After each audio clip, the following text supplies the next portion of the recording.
Good evening everyone, welcome to my channel. আমি রয়েছি তানিয়া তোমাদের সাথে। আর আজকে তোমরা অবশ্যই দেখতে পাচ্ছ এখানে ঝর্ণাটা স্টার্ট হয়ে গেছে, মানে ইভিনিং থেকেই এটা হয় আর কি। তো আজকে ব্লগটা আমি সকাল থেকে একেবারেই স্টার্ট করতে পারিনি। আজকে প্রচুর প্রবলেমের মধ্যে ছিলাম, কেন কি আজকে সকাল থেকে আমি জানি না মেয়ের কি হয়েছে। মেয়েটা একদমই খায়নি, মানে একদমই না, মানে যেই মেয়ে আমার 3 ঘন্টা অন্তর 2 ঘন্টা অন্তর ডক্টর খাওয়াতে বলেছে সেরকম তো ও খাই না। আমি তাও চেষ্টা করি ওকে খাওয়ানোর টাইম মতন, কিন্তু ও আজকে মানে খাইনি বলতে গেলে। তো সেটা নিয়ে আমি ওকে নিয়েই সারাটা দিন আমার চলে গেছে, মানে কোনো কাজকর্ম, ইভেন নিজের রান্নাটুকু আমি করতে পারিনি।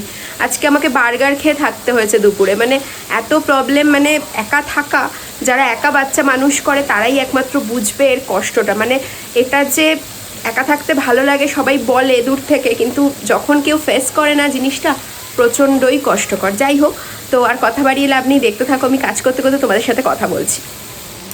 দেখো আজকে মানে তোমাদের বলছিলাম যে আমি আজকে কোনো কাজই করতে পারিনি। সকাল থেকে আমি মেয়েকে নিয়ে খাটে বসে আছি। মেয়েকে আমি রোজ ওই ঘরে ট্রান্সফার করে দিই, মানে আমি এটাকে ট্রান্সফার বলে থাকি, তো ট্রান্সফার করে দিই মেয়েকে। কিন্তু মেয়েকে আজকে আমি ওই ঘরে নিয়েই যেতে পারিনি, কেন কি মেয়ে প্রথমত খায়নি, দ্বিতীয়ত মেয়ে খুবই ঘ্যান ঘ্যান করছিল। হয়তো বাচ্চাদের এক একটা ফেস যায় এরকম, খায় না, ঘ্যান ঘ্যান করে নানান কিছু। তো আমি যেহেতু ওকে নামাতে পারিনি, প্রতিদিন ওকে নামিয়ে তবেই বিছনাটা ঝাড়ি, কেন কি না হলে ওর নাকের মধ্যে ধুলো যাবে। আর ডাস্ট অ্যালার্জি বাচ্চাদের খুব কমন ব্যাপার, বাচ্চাদের কেন আমাদের বড়দেরই হয়ে থাকে।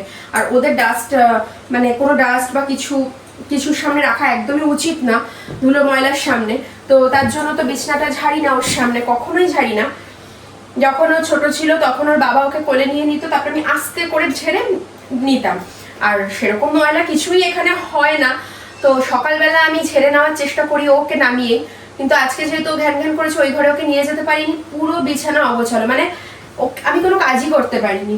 ওকে নিয়ে আমি বসেছিলাম, দুপুরে কিছু খেতেও পারিনি। ওই যে তোমাদের বললাম বার্গার খেয়েছি বানিয়ে। বার্গার মানে কি তোমার কিছুই না, একটু পাউরুটিটাকে একটু আলু সেদ্ধ ভেতরে ঢুকিয়ে খেয়ে নিয়েছি, ভাত আর খাইনি, কারণ কি খাবো, এবার রান্না করতে পারিনি যেহেতু।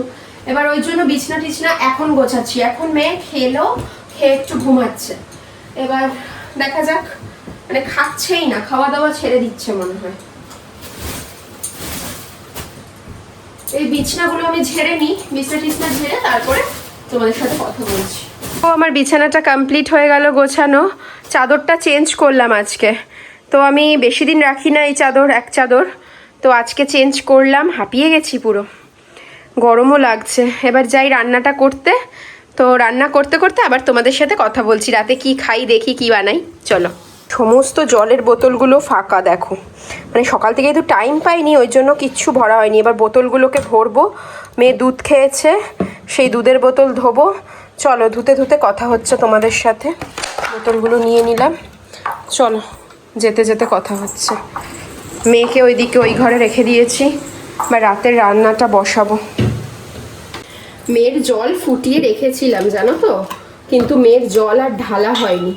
আমি একদম মানে কীরকম বলতো, পুরো ফুটন্ত জলটা রাখি না ফ্লাস্কে, কারণ হচ্ছে আমার মনে হয় যে পুরো ফুটন্ত জল রাখলে যখন ওর খিদে পাবে ও এত মানে কান্নাকাটি করে, মানে আগে করতো স্পেশালি এগুলোই, ওই জন্য আমি একদম উষ্ণ গরম জল, যেটা মানে উষ্ণর থেকে একটু বেশি, সেরকম গরম জল আমি ফ্লাস্কে ঢেলে রাখি। আর কিছুটা জল আমি এই মানে ডেচকিটাতে রেখে দিই। তো জল ঢেলে নিলাম, রেখে দিলাম। এবার বাদবাকি কাজগুলো করে নিচ্ছি।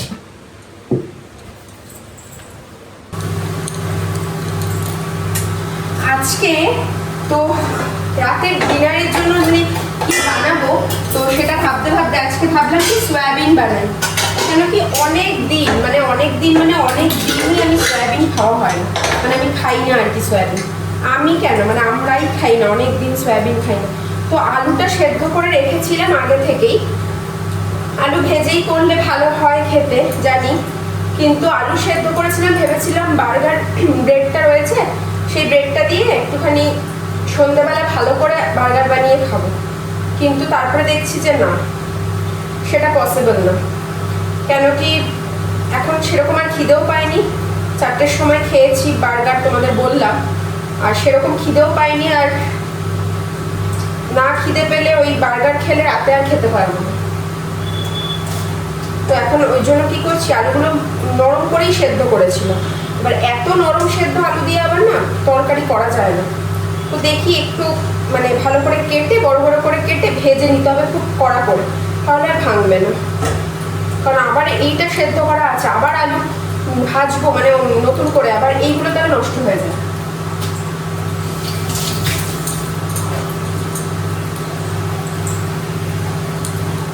ওদিকে আমার মেয়ে আবার কাঁদছে জানো তো, মানে ও এখন অনেকটা বড় হয়ে যাচ্ছে তো আস্তে আস্তে, এবার মানে বুঝতে শিখছে, অনেকটা বড় বলছি আমি, আবার মানে বড় হচ্ছে আস্তে আস্তে, ওনা বুঝতে শিখছে। কি বুঝতে পারছে আমি জানি না, কিন্তু ও বুঝতে পারছে ওর মা কাছে নেই। এবার উঠে দেখি কাঁদছে। এবার আমি যতক্ষণ ওর পাশে বসেছিলাম ও কিন্তু খুব সুন্দর আমার সাথে হাসছিল, খেলছিল, কিন্তু এখন আবার দেখছি যেই চলে আসলাম অমনি কাঁদছে। আবার মাঝে মাঝে যাচ্ছি, মাঝে মাঝে ওকে শান্ত করছি, আবার এসে রান্না। তো চলো দেখতে থাকো রান্নাটা, রান্না করতে করতে কথা বলছি। জিনিস দেখবে তোমরা, আমি ওই ঘরে যাচ্ছি, আমার ঘরের অবস্থাটা একটু ইগনোর করো, আমি পরে সব ঠিক করব। এই দেখো ম্যাডাম উপর হয়ে গেছে। কি হলো মা, কি হলো, কি হলো মা, কি হলো, কি হলো মা আমার, কি হলো?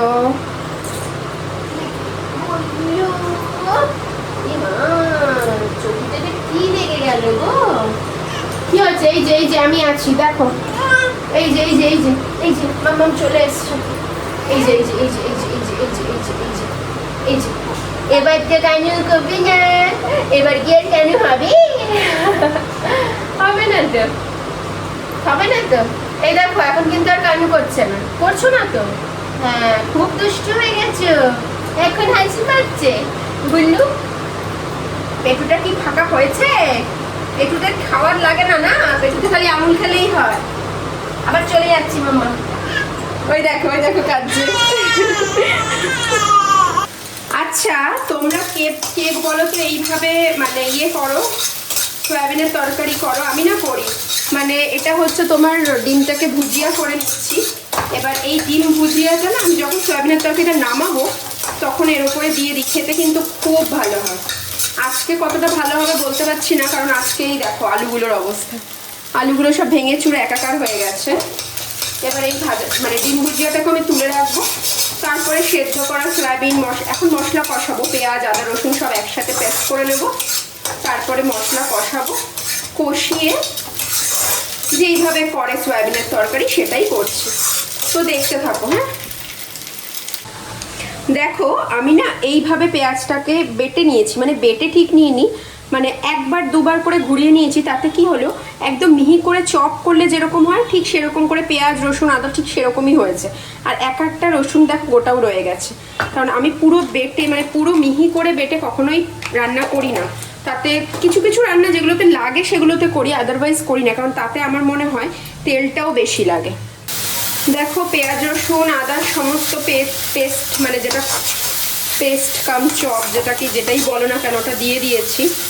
এবার এটাকে ভালো করে ভেজে নেব, মানে এটা তো আর দেখানোর কিছু নেই, এটাতে ভালো করে ভেজে নেব। আর মশলার মধ্যে দেবো হচ্ছে হলুদ গুঁড়ো, লঙ্কার গুঁড়ো আর জিরের গুঁড়ো, ধনের গুঁড়ো।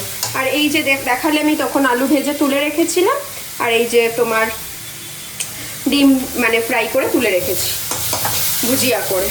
তো এবার কষাতে কষাতে তারপরে তোমাদেরকে দেখাচ্ছি কীরকম হয়েছে কালারটা। এই দেখো ধনে গুঁড়ো, জিরে গুঁড়ো আর হচ্ছে লঙ্কার গুঁড়ো, হলুদ গুঁড়ো, এইটাই হচ্ছে মশলা। আর গরম মশলা ফোড়নে দিয়েছি, ঠিক আছে, আর কিছুই না, ব্যাস। আসছি মা। এইদিকে আমার মেয়ে কাঁদছে, এখন ওকে কোলে নিতে হবে, এতক্ষণ ওকে কোলে নিয়েই বসেছিলাম। এই দেখো সয়াবিনের তরকারি রেডি হয়ে গেছে, মানে একেবারে বেশি করে রেখেছি, এটা কালকেও খেয়ে নিতে পারবো। তো এবার নুন মিষ্টিটা একটু চেখে নেব, তারপরে ঘি গরম মশলা দিয়ে নামিয়ে নেব, ব্যাস। এটা তো আর কিছু দেখানোর নেই।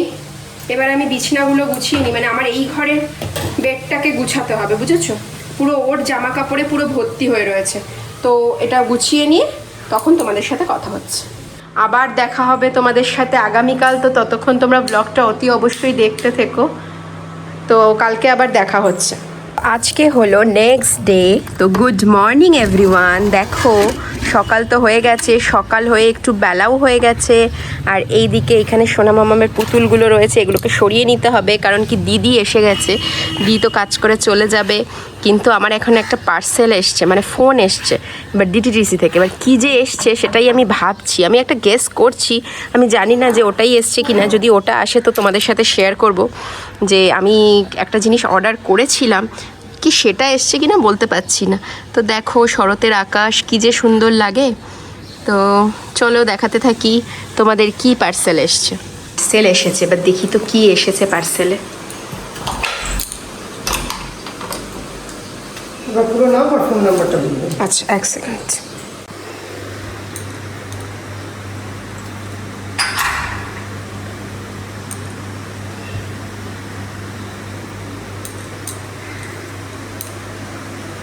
আমি খেতে বসে গেছি।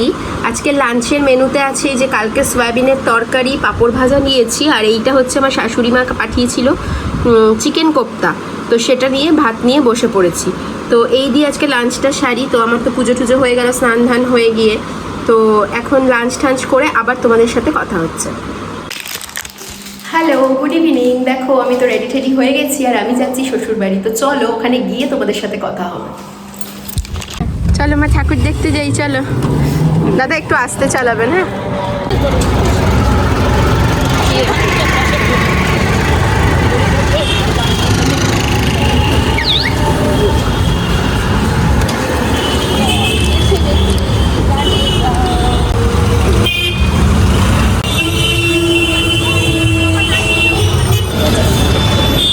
ভালো করে একটু টক দেবে, ঝালটা দেবে না, মানে ঝালটা কম।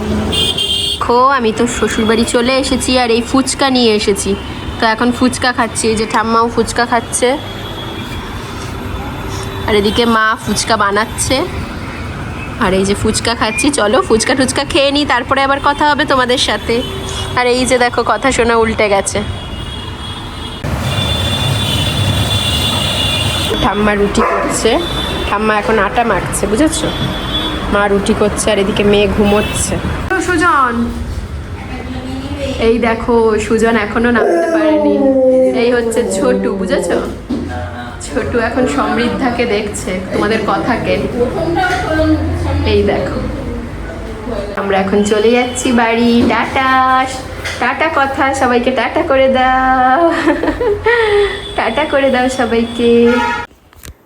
তো আমরা তো বাড়ি ফিরে এসেছি, তোমাদের সমস্ত ভিডিও করে দেখিয়েছি। আজকে শ্বশুরবাড়িতে গেছিলাম, ওখানে খাওয়া দাওয়াই করলাম। ওখানে সন্ধ্যাবেলা যে দেখালাম, ফুচকা ফুচকা খেলাম। তো এখন চলে এসেছি বাড়িতে। তো এখন কথা মাম্মামকে খাওয়াবো, তারপরে তো আজকের মতন ঘুম। ওই যে ও আবার হাসছে দেখো। তো এখন আজকের মতন তো এখানেই শেষ করছি ভিডিওটা। তোমরা সবাই ভালো থেকো, সুস্থ থেকো, আর সাবধানে থেকো। আর যারা আমার চ্যানেলটাকে এখনও সাবস্ক্রাইব করনি তারা অবশ্যই চ্যানেলটাকে সাবস্ক্রাইব করে দিও, আর ভিডিওগুলোকে লাইক করো, বন্ধুদের সাথে শেয়ার করো। আর কমেন্ট বক্সে অবশ্যই জানাতে ভুলবে না কিন্তু কীরকম ভিডিও আগামী দিনে তোমরা দেখতে চাও। অবশ্যই কিন্তু চ্যানেলটাকে সাবস্ক্রাইব করবে, কেন কি ইন্টারেস্টিং অনেক ভিডিও আসতে চলেছে নেক্সট। তো টাটা, গুড নাইট, শুভরাত্রি সবাইকে।